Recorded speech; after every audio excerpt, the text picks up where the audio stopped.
difference. There's over 60 scriptures, one another scriptures in the Bible. Yeah. And Yeah. we need one another we need to resource from one another. That's so true. And that leads me to my next question, related to your book. You mentioned you have a loneliness chapter. That's a significant theme in leadership. We were talking before we hit record and talking about this and some of the things that you and some groups that you're involved in have going to help with this sort of thing. But I see it over and over again with leaders that I coach. Talk about what you're seeing in regards to loneliness and a little bit about what you talk about in the book. Yeah.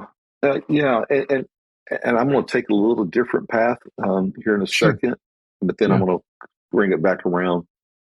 When I was in Memphis, Tennessee, I was a family pastor, church about 600 or so people, and I just got on this path that God was taking me on, and I began to realize that nothing against anybody else, they're wonderful people, but my values were just taking me somewhere. I valued education. I valued just different things. And so it moved me down a path that's a little bit different. And man, I started realizing that, man, I'm lonely and I'm surrounded by people and I'm lonely. Yeah. And so I began to experience some of my deepest loneliness surrounded by a lot of people. And so out of that, I began to develop other friendships that went beyond the traditional norms, friendships that's because of technology, I was able to maintain, and they lived in other states and other areas. And so I that began to help me. It began to help me stretch, help me grow in areas. And then along that journey, I began to realize that, man, this isn't all bad. Again, I'm a people person. I lean that way. And I began to realize, man, this isn't all bad. This is driving me to new friendships. And then also it's driving me into a deeper relationship with God. And then it really came down to this, kind of going back to the doing versus becoming, is that I began to realize I don't need my affirmation from people. I don't need people to affirm me. I don't need people to validate me like I used to. That comes from my relationship with God. I'm confident and I feel very comfortable in whom God has made me to be. I don't preach like everybody else. I have a very unique approach. Apparently, because I hear it all the time, that, oh man, that was so unique, and I'm comfortable just being me. And I admire others, honor them, but that's not me. And so I get to talking to a younger minister, a friend of mine, and he's bemoaning. He's not a people person, but he's bemoaning the fact that in his isolation, that he's lonely. And I tell him, I said, you need to learn to embrace it. I said, stop fighting it so much and see where God is taking you with it. He calls me back, 6 or so months later. He says, man, you are 100% right.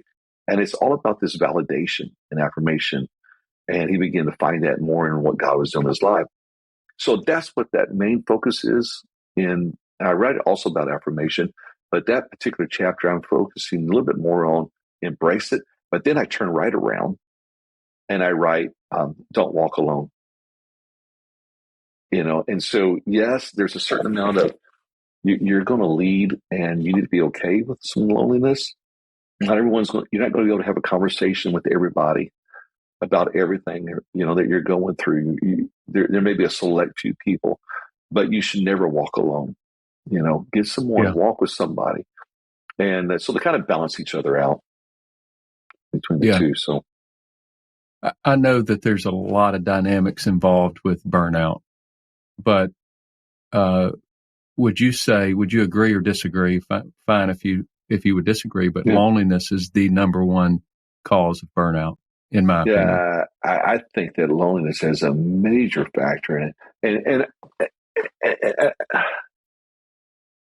I like the word loneliness for it, but maybe it's not so much a loneliness as aloneness. Isolation, maybe. Yeah. And I'm making up a word, but yeah, isolation where you don't have anyone to share with and carry the burden with, and to contain with, oh my to word, yeah, to attune to yeah, someone to empathize with you.